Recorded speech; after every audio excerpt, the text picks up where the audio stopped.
Sometimes it's not. Sometimes it's not, and I can't tell. So, okay. I can hear myself, so yeah. Okay, welcome everyone to our third installment of this lecture series, The Political Virtues. Are there any, and why does it matter?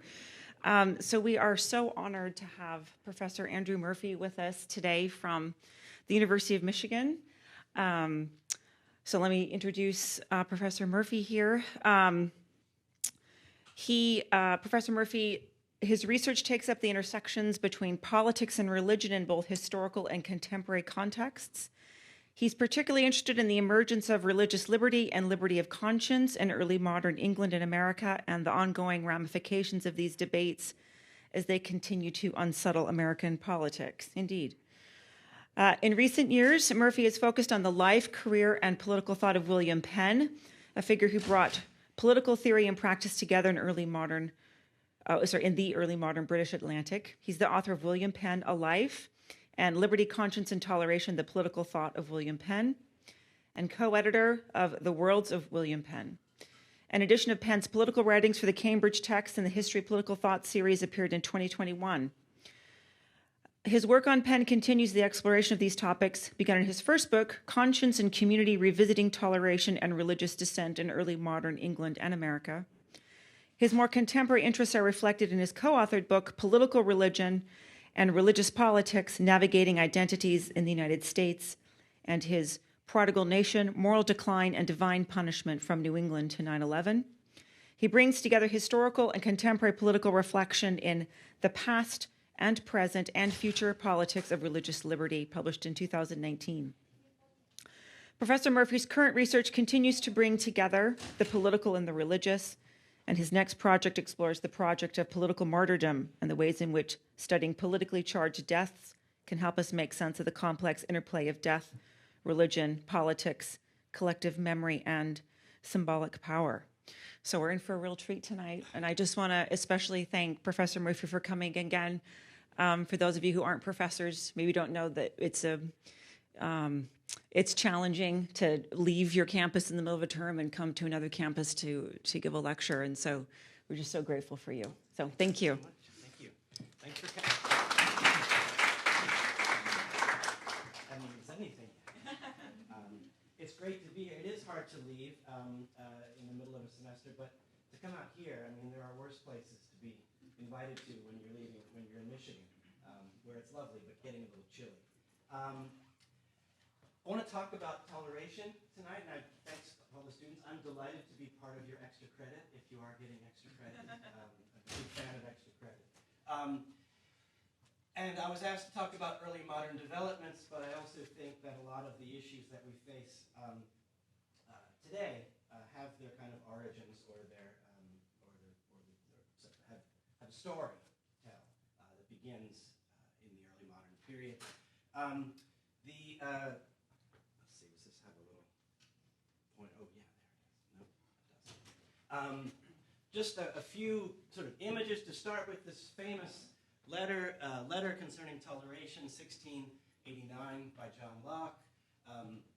Jump ahead a little less than 100 years later. This is called the Maison Calas, the Calas House in Toulouse, France, the scene of a gruesome episode of religious persecution in which a father was accused of murdering his son, was then taken, tortured, and executed. And this motivated the famous French philosopher Voltaire, out of his sort of horror at what had happened, to write a very famous book called A Treatise on Tolerance. And then just to suggest that these are not with us, apologies to the Giants guys over here on the side. This guy with an Eagles hat on. One of the many protests, I believe this was outside the Supreme Court. I forget which particular case, there are lots of them. But we'll talk about a couple of these at the very end. All right, so here's what I want to do. Keep this to about 45 minutes or so. Talk about toleration as a concept. It's a kind of counterintuitive, paradoxical concept. I'll try to sort of explain why. And talk a bit about the early modern origins. Again, you've been talking about, you had Machiavelli, right? Yes. Halifax. Yes. So you've got sort of a sense of what the time period is we're talking about.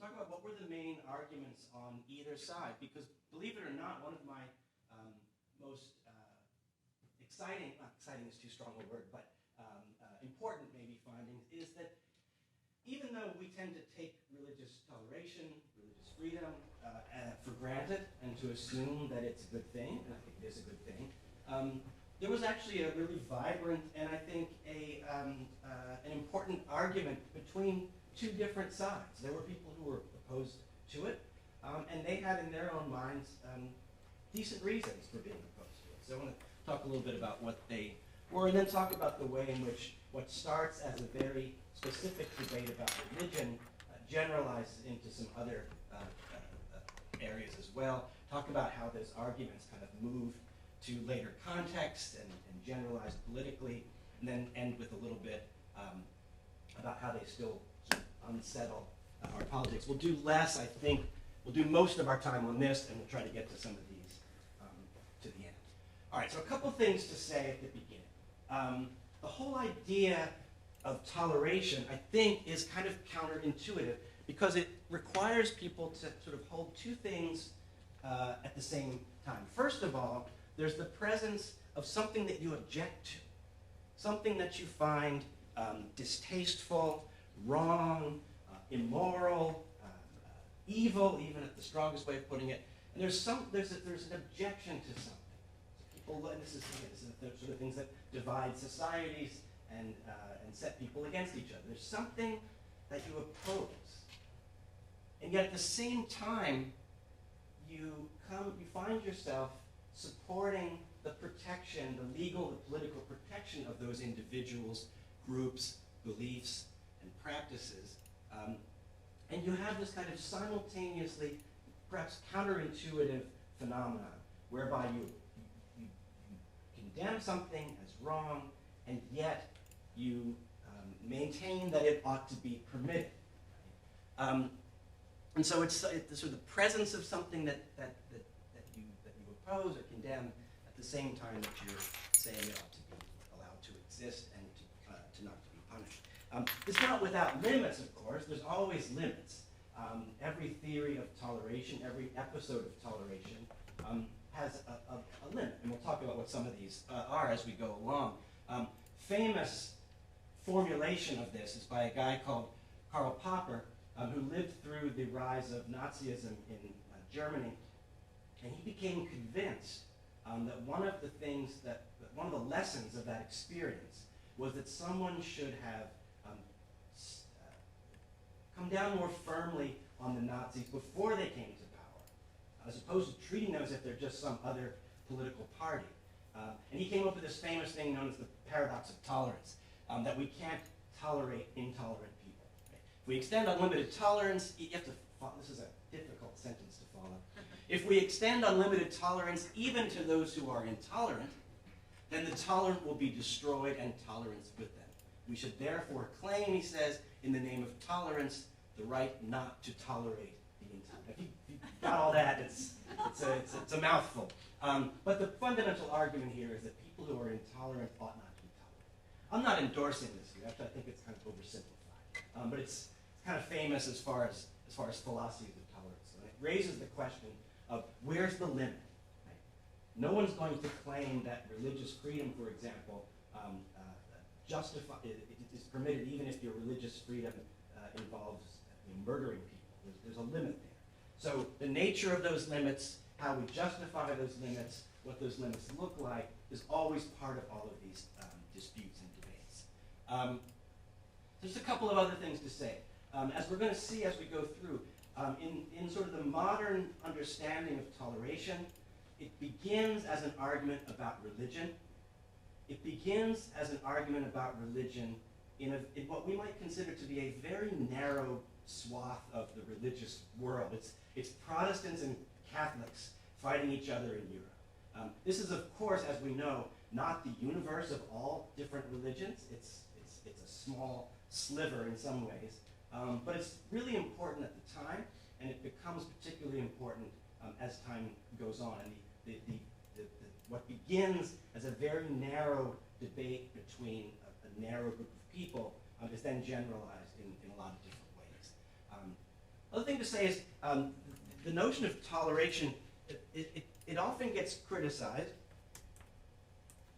as we'll see as we go along, as sort of a minimal, sort of negative sort of idea, right? You're just tolerating. You can use this word if you do. Well, just tolerate. Just kind of put up with you, and that's sort of what that's actually the origins of the word, are the Latin for just putting up with someone or bearing with them. It's generally considered to be kind of a halfway point or a midpoint between being persecuted and having what you might call full acceptance or liberty. You're kind of in the middle there somewhere. But most generally, what we're talking about is sort of a political term that denotes ensuring that people have the capacity and the freedom to live, this phrase I've got here, these lives of conscientious integrity. So when you think about what it would be like to live your life as yourself, in accordance with your most fundamental principles and values, and you know you live in a society where not everyone shares those, what's the political context that needs to be in place for you to be able to live that life and to feel as if you are living with integrity? Okay? And this, I think, when I frame it this way, you can see it goes far beyond just religion. We'll get to some things about sexuality and so on at the end. Last thing before we actually get started, and I have this sort of bizarre obsession with terminology and words. And in fact, my title, as you saw, Toleration, that was the title I was given, and I was happy to take it. The terms toleration and tolerance, you often hear them used kind of interchangeably. People say, oh, they're intolerant or tolerant. And I want to make really clear what I'm going to be talking about. Okay? I'm going to be talking about this idea of toleration. In my mind, it's a political concept. It's about preserving legal and political rights for people who are often unpopular or marginalized from the mainstream of society. It's not the same thing as tolerance, which I think is kind of a quality that we may or may not have, or you may have about certain things and not others. And you hear people described as tolerant. They're probably talking about people who are sort of non-judgmental, maybe humble, skeptical. But my claim, which I'm not going to burden you with tonight, but my claim is that these two things are not necessarily connected to each other. I was telling some folks at lunch today, I wrote an article 25 years ago setting out what I thought was a very persuasive case that we should use this word to refer to these things, this word to refer to those things. It hasn't really solved the problem. Words are still conflated. So just to say, when we talk about toleration, and when I use the term tonight, I'm talking about a political commitment. It doesn't say anything really about, there's lots of reasons why people might be in favor or oppose toleration. May or may not be because they're intolerant. Okay? All right, we'll start with this story. Stories are fun. All right, so I'll tell you a story that happened in London in August 1670. You heard a little bit in the introduction that I sort of fell into this kind of strange fascination with William Penn, whom most people know nothing about. Anyone know anything about William Penn? The adults, you can't answer. You want to guess anything about William Penn? The name ring a bell? Does his last name ring a bell? He's very involved with the state of Pennsylvania. He's very involved with Pennsylvania, exactly. And I grew up in Pennsylvania, hence the guy with the Eagles hat on the first slide. See how it all fits together? He was the founder of Pennsylvania, and I became really interested. That's a picture of him in his 20s there, kind of dashing figure in armor. But here's the story. He's over in Ireland, and this is not my favorite part of the story because I'm an Irish American, and his family was the owner of 10,000 acres of land expropriated from the native Irish and given to the English people, but that's what he was doing. He was over there, and while he was over there, a law passed in England called the Conventicle Act. And basically what that said is you can only have like 3 or 4 people of the same family meeting together for religion. Otherwise, it has to be Church of England, Anglican, official established church. So basically, all unauthorized religious gatherings became illegal. So he came back after that law was passed, and he went to his Quaker meeting house, because he was a Quaker, and discovered that it had been locked up by the government. It was no longer available for them to use. So he and his friend Meade go out into the street, and they say, well, we're going to have our church service in the street because we can't get into our house, our meeting house. And so a big crowd gathers. By some estimates, about 400. And of course, the authorities come, and these guys are arrested for disturbing the peace and for an unauthorized assembly, and they're taken to jail. Now, here's where it gets really cool.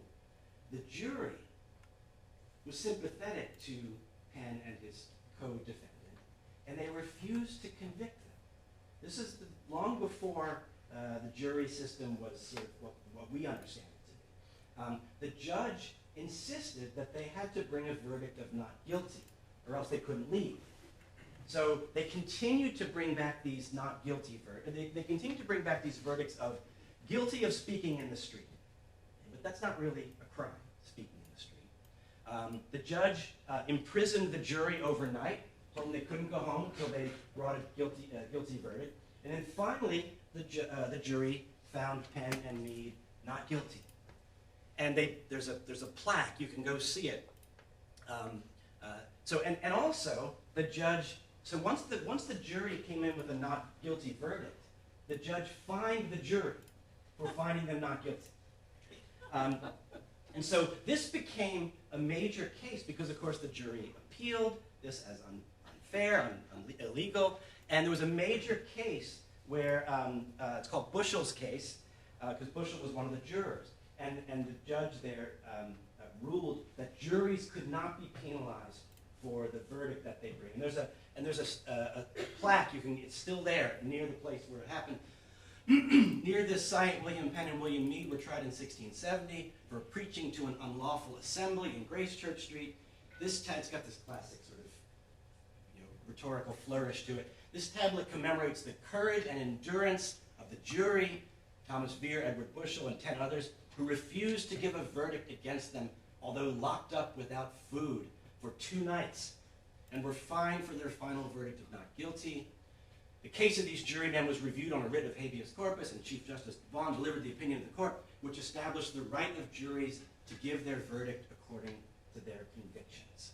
So this becomes a really famous case. It's so famous that people still, you see, you probably maybe you can't see it, but the people here, these are actual contemporary Quakers in 2021 and 22, holding facsimile copies of that plaque we just had on the other slide, saying jurors have an absolute right to acquit a defendant according to their conscience. So in the wake of the trial, what happens is that they publish what's sort of a quote-unquote transcript of the trial. And they call it the People's Ancient and Just Liberties Asserted in the Trial of William Penn, etc.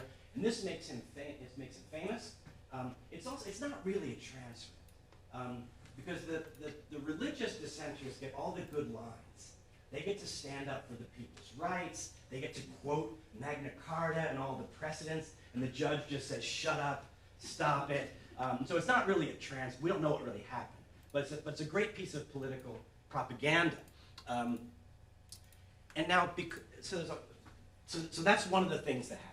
The other things that happen is that while he's in prison, because even though he was found not guilty, they sent him to prison anyway. Because reasons that we shouldn't get into. He wouldn't take his hat off for the judge. So the Quakers don't take their hats off for people because they only take their hats off for God. And so they threw him in jail. So while he's there, he writes this book, Great Case of Liberty of Conscience, and it's a contribution to the debates over toleration. So what he's doing is he's inserting himself into political debates about toleration while he's in jail for unauthorized speech and assembly and disturbing the peace. Okay, so now you're all thinking, what's with this story, right? Why is he opening up with this story? Well, I'll tell you what this story's about. Here's the thing about this story that I think is so important and so helpful. On the one hand, it's a story about freedom of religious worship. Okay, the whole thing starts at this locked up Quaker meeting house that they can't get into to have their religious worship service. Anyone ever been to a Quaker worship meeting? It's magnificent. You know what happens? Nothing. They sit in silence until someone feels moved by the Spirit to say something, and they say something. They sit for an hour. You have no idea how long an hour is if you've been to a Quaker meeting. But it's really quite peaceful and kind of wonderful. I recommend it if you're sort of religiously curious.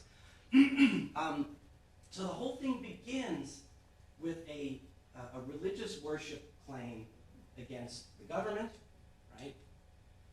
What's happening here is it's also a freedom of speech issue, because that's what they're doing in the street when they've met. They're preaching. The thing is, when someone feels moved to speak at a Quaker service, they just keep talking until they're done, right? So there's a freedom of speech argument involved here. There's a freedom of assembly issue here, because they were gathered in the street, whether or not they were a tumultuous mob like the authorities said, we don't know, but it was an unauthorized gathering. There's a jury component to this story. It's part of the story by which a jury system becomes fully ensconced in the legal system. And there's a press issue here, because these publications that come out are intricately connected. Now, what you might notice about freedom of religion, speech, and assembly, and the press, where else do those show up? Anyone read the First Amendment lately? They're all there. I'm not saying that they're there because of this case, but I'm saying that there's a cluster, and I'll talk about this in a few minutes. There's a sense that there's a cluster of connected and related rights that lie kind of at the heart of what it means to have a free society, and they have to do with religion, speech, juries, and the jury trial. Jury trial is also a fundamental right. In other words, what I'm going to suggest is that religious freedom and toleration begins in religious dispute, but it doesn't end there. It generalizes out across a number of liberties that we still, I think, view as central. So that's just a matter of a story. That's a great story. All right, so while he's in prison for meeting in an unauthorized religious service, he publishes this piece about religious freedom. And he really focuses in here on the worship angle, because after all, that's what they were trying to do when they got arrested. So he gives this definition of what he means by liberty of conscience. And actually, you can see here he's got this word liberty of conscience, and down here he's got the word toleration. So the two things are connected. All right, so what's he mean by liberty of conscience? He means the free and uninterrupted exercise of our consciences.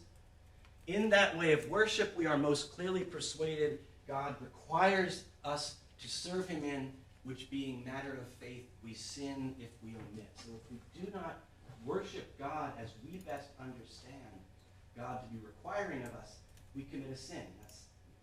You don't want that, right? Further, he says, we're not just talking about what's in our head, not just talking about the freedom of religious belief, but we're talking about action, behavior, gathering with other people and doing something, right? A visible way of worship, a group of people coming together. Quickly tries to distance himself from the claim that what you're doing is politically dangerous, because he says, we're not doing anything against the government or the laws or anything about that.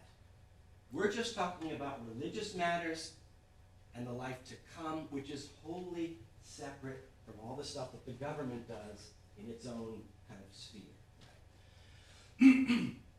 This is the first major publication, and then he spends the next sort of 50 years as sort of a major figure. So a couple things to say just about this brief definition, right? Here we are. So first, and this is kind of what I just said a minute ago, it's not just a liberty of believing something, it's liberty of action and doing something, right? It's not just an individual right, it's a right that a group of people possess together, right? A group of people gathering to worship. There's a sense that freedom of assembly and speech logically follow from the freedom of religion. That's what you do when you worship. You gather with people and you speak to them, you speak about things, right? Now, this last point he makes this, as I said, this is the last thing at the bottom there in the last slide, it's really built up on this separation between what he says are religious matters and the life to come, kind of like eternal life stuff on the one hand, and what he calls matters of an external nature on the other. Now, I'm not particularly convinced that religion is so cleanly divided from what you do in the world. I do think this was kind of a powerful kind of rhetorical move, which is to say, all we want to do is gather and worship. We're not doing anything other than that. As I think we all know, if we look at the news ever, and if we kind of just live as people, right? Religion is rarely just about things that happen, in a church on one day of the week, but it actually informs people's views on a whole range of issues, political issues. And lack of religion also informs people's views. So this is not I'm not sure I'm convinced that this is true, but I think it was a sort of a politically savvy thing to say. Put it that way. All right. So this one book that we're talking about, which was published after this one sort of trial that we're talking about, was just one. I mean, there are hundreds, there are thousands of works just like it, published by people in the 16th century, the 17th century, all across Europe. And there's nothing particularly unique about William Penn. I can't sit here and tell you that he's got some sort of unique perspective, but he's typical in a useful way. So let's talk a little bit about what these arguments were. So what are these people who are arguing? And we talked in the philosophy class, those of you who were there, talked a little bit yesterday about wars of religion and the Reformation and the way that these folks are arguing, battling with each other. This goes on for a long time. And there are actually, I think, really powerful arguments on both sides. Right? I'm not saying that I want to bring back religious persecution, but I think it's really interesting to read in the historical record and to realize that there were actually good arguments on both sides. First thing to say is that these are arguments between Christian people. Right? And again, we're talking about the European history of this idea.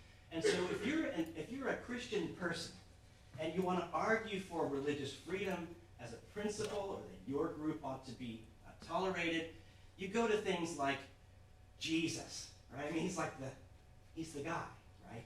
Jesus, if you get Jesus on your side, you have a big, powerful argument when you're in a Christian society, right? I don't remember what some of these verses are, I have to admit. I do know John 18:36. Anyone know John 18:36 off the top of your head? I looked this one up this afternoon, that's how I remember. It's you know it or not? Oh, your hand is coming. Look of terror in your eyes. It says, when he says, "My kingdom is not of this world." They love these parables, the wheat and the tares, about don't pull up the weeds yet, because you might pull up the good plants too. Wait for God to figure it all out. So there's a lot of stuff in the Christian tradition that they go to. They go to Paul's letters. Paul says things like deal with each other with humility and kindness and charity. Whatever's not faith is sin, and so on.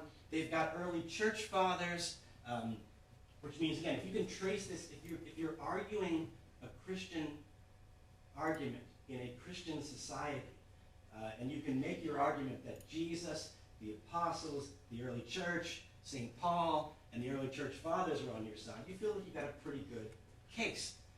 Now, I will say this. We talked about those limits earlier, and I'm here at a Catholic university, so I've got to tell you that often these arguments were deeply anti-Catholic because they viewed the claims of the Pope to authority over Catholics around the world in different countries. They viewed this as not only unchristian, they had all sorts of horrific things to say about the Pope being the Antichrist and all of that. I mean, it's amazing stuff if you read it, but it's there. But really, as a political claim, this was really worrisome, because the idea was, and again we talked about this a little bit in class, those of you who were there yesterday. The claim was your obedience, your loyalty to your community is suspect if your real loyalty is to somebody in Rome. Right?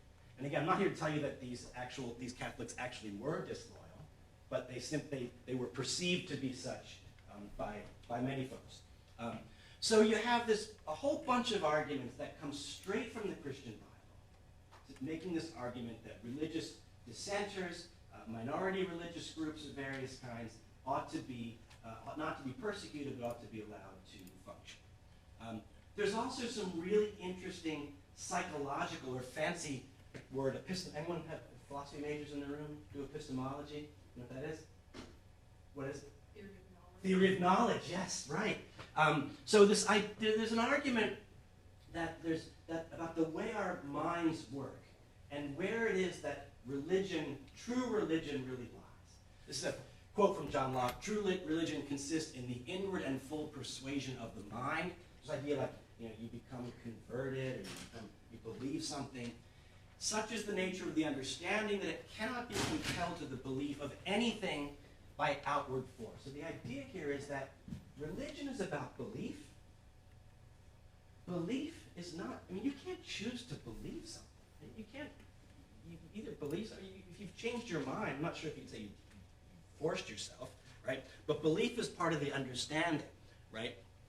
And if someone wants to threaten you or force you, they can make you do something, but they can't make you believe something. So if it's the case that true religion is about belief, then there's no harm in allowing people to believe whatever it is that they find most persuasive. And in fact, it's really particularly cruel to punish people for something that they can't help. So they've got all sorts of psychological arguments about the nature of true religion and religious belief. So they've got Christian arguments, they've got psychological arguments, they've got just sort of practical arguments, right? We've been slaughtering each other for more than 100 years now, and we still have Protestants, and we still have Catholics, and we still have Quakers and Methodists, we have Anglicans, we have all sorts of these groups. They're not going away, right? There's a kind of exhaustion that sets in. It says we really just need to stop doing this. There's a straightforward economic argument, right? Look, persecution and religious civil war is bad for the economy, right? And if you really think about it, we'll be much more prosperous if we stop killing each other and all of us work together and have sort of a thriving economy. It alienates people from the rule. But the general argument is, look, it's a win-win situation. You stop persecuting people, you make them happy. What happens when people are happy with their government? They're loyal, they're peaceful, they're industrious. So it's kind of like a very practical set of arguments about what it means to sort of do what's required to have a peaceful and a smoothly functioning society. And then the last category is just sort of historical or a political set of arguments. You get long, there are, as I said, hundreds of these pamphlets. Many of them are hundreds of pages. I've read many of them, so you don't have to. Trust me, this is what they say. Long lists of rulers throughout history who either tolerated the religious minorities in their communities and had great success, or persecuted people and came to bad ends. And really what's going on here is kind of a reconsideration of what's the appropriate role of government when it comes to the things that people in their society believe and want to act on. And there's this notion that we ought to shrink down government from enforcing religious uniformity to the basic kind of management of people's property, the rights to life, liberty, not the pursuit of happiness, that came later. But this idea of enforcing religious uniformity was simply not what government ought to be doing, because they probably were going to get it wrong, and even if they got it right, people had to come to the religion for themselves. Okay? And so there's long-held view that religious unity equals political unity, and they want to sort of argue against that. You can have sort of political and civil unity even if you have religious diversity in society. Yeah, it might be something that we take for granted, but it was not taken for granted at the time. So these are all these arguments in favor. The problem is the other side's got arguments too. And they've got the same kind of arguments. They've also, so it's like, you know how these arguments go? Dueling Bible verses, right? Well, you give us the parable of the wheat and the tares, you give us John 18:36, but you know what? Jesus didn't say anything about this. He didn't say much of anything about government at all. What he did say, he said that thing about rendering unto Caesar what's Caesar's, rendering unto God what's God. To them, it's an argument for political obedience. They love to quote Romans 13. Let every soul be subject to the higher powers. Look, if the government tells you this is the religion, that's the religion. It comes straight from the mouth of St. Paul himself. And they would also go back to the Christian Old Testament, the Hebrew Scriptures, and talk about, well, look, God put rulers in place over Israel directly. They put them right there. And they had absolute control over religion and people's religious views. So you've got, on the one hand, dueling arguments between Christian people who see these things very differently. They also respond to those psychological arguments. They say, look, we're not forcing anyone to believe anything, right? We're not changing that we can punish you and make you believe something. We are saying that it's our job as defenders of the government to police the boundaries, to keep people from doing dangerous things. And anyway, if what you're saying is true, if true religion is all about belief in the mind, then you've got it already, right? No one knows what you think. You can believe anything you want. But what you're really asking for is the liberty to do what you want, which is a lot more complicated. So they respond to the Christian arguments. They respond to the psychological arguments. They respond to the historical arguments, too, by saying, well, by the way, it is actually the case that religion is not simply about, as Penn put it in his document we talked about a minute ago, internal matters, quote unquote, the world to come, because the history of early modern Europe is littered with religious violence. Assassination of the King of France, 1610.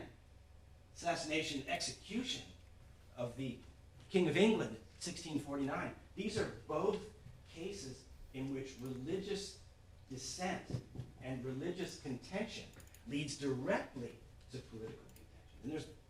And there's examples galore. And you get, again, these exceedingly long lists. They go on for dozens of pages at a time of examples of where you have religious dissenters equal political dissenters equals violence, war, mayhem, chaos. Oh, okay, so that's that. So you've got then, in this sort of the 17th century context, a series of arguments largely between Christian people who have very different views about what the politics of religious life ought to be, whether religious diversity as it exists in society ought to be guaranteed or ought to be lamented. And this doesn't stop, with John Locke or anybody else. You move forward, you come over to Thomas Jefferson. He writes this bill for establishing religious freedom, 1784. And I mean, you can't see it because those words are tiny. But if you were to read that, you'd see every single one of those arguments in favor of religious freedom that we had further back.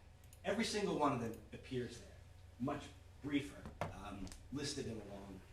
And then we get to the First Amendment, which gets back to what I was saying a minute ago. It's no accident that the First Amendment, it's not just like any old amendment, right? It's the first one. It's first for a reason. And it's not simply about religion. It's about religion, speech, press, freedom of assembly, and petitioning the government. And the idea there is that that this sort of lays out a cluster of a cluster of related basic rights that really lie at the heart of what it means to ensure that people have the capacity and the opportunity to live lives of conscientious integrity, to live out their most basic principles. They don't mention the word toleration, but the religion stuff has this disestablishment and free exercise, which sort of accomplishes the same thing without using the term. And part of the reason they don't use the term is because by the time we get to the American founding, the term toleration is becoming a little old-fashioned. People think it's not quite keeping up with the times. You start to hear things about rights and liberty. In fact, this is the oldest synagogue in the United States. It's Touro Synagogue in Newport, Rhode Island. George Washington wrote them a letter, and he has this famous phrase where he says, "We've gone beyond toleration. It is now no more that toleration is spoken of as if it was by the indulgence of one class of people that another enjoyed the exercise of their inherent natural rights." So the idea is, if you got natural rights, that's like a revolutionary cry, right? Toleration sounds kind of like, okay, well, we're in charge, we'll let you just sort of exist. And so there's a rhetoric, and then Paine, who's an amazing, Tom Paine, I think, is one of the few people who was crucial to the American Revolution and then went over to France a decade later and was crucial to the French Revolution. But then wisely came back here for the rest of his life. The French Constitution had abolished or renounced toleration and intolerance also, and established universal right of conscience. What you've got is both of these people using phrases, natural rights or right of conscience, as a way of sort of moving away from the notion of toleration, which they viewed by this later point in time as kind of not appropriately robust. All right, now we're taking a huge historical jump because I'm going to get us to the 20th and 21st century in 5 minutes or so, if I can. So you have a movement away from the idea of toleration necessarily, at least using the word. You also have a movement away from religion as a kind of narrow category. The Universal Declaration of Human Rights, 1948. This is a piece of art that's at the UN. This is a different version of it. But look at the wording here. It's kind of interesting. Everyone has the right to freedom of thought, conscience, and religion. It's not just religion, it's thought, conscience, and religion. This right includes freedom to change his religion or belief, and this is just the way it was written in the 1940s. It's a universal right as it's understood. And freedom either alone or in community with others, and in public or private, to manifest his religion or belief in teaching, practice, worship, and observance. This is covering all kinds of stuff, right? It's not just religion. I think it's the thing that religion does for religious people, broadened and expanded perhaps to people who consider themselves to be not religious. Again, conscience. You think about the word conscience. What? I shouldn't ask that. See, it's the problem. I go into professor mode before I'm done. We'll come back to it. But the idea of conscience, I think, is inherently broader than religion. Your conscience can dictate your actions, can be your kind of personal sense of right and wrong, whether or not you're a religious person at all. People can have deeply felt conscientious views. So it's the freedom of having, it's the freedom of changing, it's the freedom of changing, it's the freedom to be with others, either publicly or privately, and the freedom to manifest it, to make it real in the world. Okay, so we're approaching then this. We've come a long way from groups of Christians arguing with groups of Christians about Christian stuff. We've got a much broader social and political dispute, and of course, this is coming in the wake of World War II and the Nazi genocide and all the things that went on. So there's obviously a number of different things happening that sort of motivate or animate this. All right, so what's it mean to exercise religion? What's it mean to manifest your religion or belief in teaching, practice, worship, and observance? What's it mean to observe religion? What's it mean to exercise religion? This is just the American case. That's why I put the word exercise there. Anybody know who the guy on the left is? name's Gerald Groff. He's a plaintiff in a Supreme Court case from just this year, Groff v. DeJoy. When who DeJoy is? Remember that name? Very controversial for a while. Yeah, he's a postman. Right. So this guy, Gerald Groff, had a job as a post officer, as a mailman. And he does not believe, his idea of what it means to manifest his religion or belief is that he doesn't work on Sundays. That's his Sabbath. And as a mailman, he didn't have to work on Sundays because mail doesn't go on Sundays. Except that the post office signed a contract with Amazon that they would deliver their Amazon packages. And guess when those were going to be delivered? Every day, including Sunday, right? He took it all the way to the Supreme Court, and he won. And not only did he win, it was a unanimous Supreme Court decision. You don't have many of them. Well, actually, I don't know. Maybe you do have those, but you don't hear about them very often. Unanimous in his favor. Much more controversial, the notion that a corporation can exercise religion, which is a whole other. I'm not a lawyer. I don't have a law degree, but the idea that this was in the context of the Obamacare contraception mandate. Churches and nonprofits were sort of exempted from the mandate to provide contraception, and there was a particular debate about whether this corporation, whose owners objected to certain of the required contraceptive drugs, they won. It was not a unanimous decision. It was quite contested. But the idea there, the claim there, was what it means. Their names were the Greens, I believe. They said what it means for us to exercise religion is to run this company in accordance with our own understanding of what's appropriate human behavior. So in their minds, exercising religion does not just stay in Sunday morning. Exercising religion permeates their economic behavior, and it has and the company itself. So this is just to say that the question of what it means to exercise religion, the question of what it means to engage in practices that uphold the exercise of religion, they were, as we saw, they were very controversial back in the day. People got thrown in jail for it. They remain controversial. Just a couple things more. I was talking a bit before about what it means to live a life of conscientious integrity. And there is some really interesting work being done about how we broaden or generalize these arguments about religious toleration into very contemporary views. Obviously, these are quite contentious. One of the most famous legal scholars working these days is a guy named David A.J. Richards. He's at NYU Law School. He wrote a book called Identity in the Case for Gay Rights, Race, Gender, Religion as Analogies. And he actually argued that if we want to have the he's pro gay rights, is if we want to have the strongest argument, you know what the strongest argument is for gay rights? It's actually the model of religious toleration. He's a deeply historically informed legal professor. And he says, the tolerationist tradition that we saw earlier started with very narrow religious arguments. It's not simply about religion and protecting religion. It's about what religion represented to the people who are having those arguments.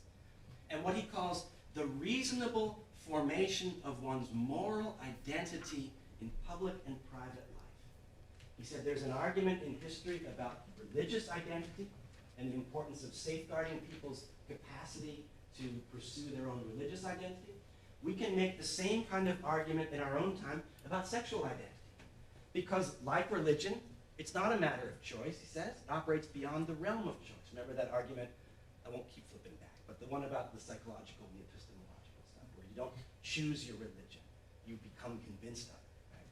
So it operates beyond the realm of choice, and it involves fundamental issues of individual and group identity. It's fundamentally a part of people coming to grips with their own understanding of who they are.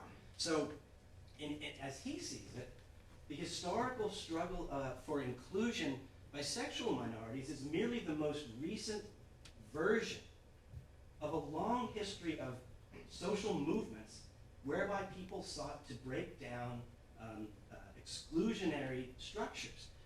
He talks about racial identity, gender identity, sex. The book was, it's about 15 years old now, so to me it's very recent, but it's been around a while.